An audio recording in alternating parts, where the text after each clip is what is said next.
श्रीराम. आता आपण 120वा श्लोक बघूया.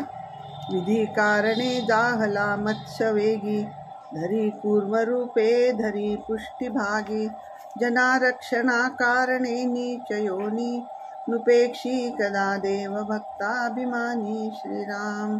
विष्णूंनी दशावतारामध्ये 3 अवतारांचा या श्लोकात वर्णन आहे. मागच्या श्लोकात पाहिलं, मनुष्य किंवा पशु असा भेद परमेश्वर करीत नाही. संकटात त्यांना वाचवायला धावतो, तसे वेळ आली तर स्वतः नीच योनीत अवतार घ्यायला सुद्धा धावतो.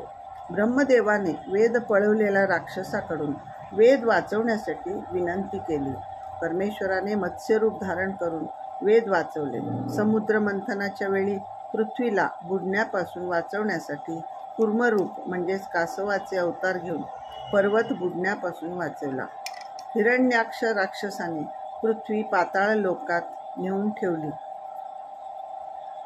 तेव्हा वाराह रूप घेऊन हिरण्याक्षचा वध करून पृथ्वी आपल्या सुळ्यावर धारण करून पाताळाबाहेर आणली.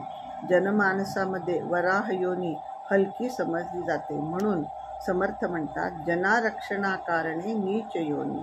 अशी परमेश्वराची किमया आहे. असा तो सर्व चराचरात वेगवेगळ्या रूपाने नटलेला आहे. भक्ताला त्याची अनुभूती येते. जय जय रघुवीर समर्थ.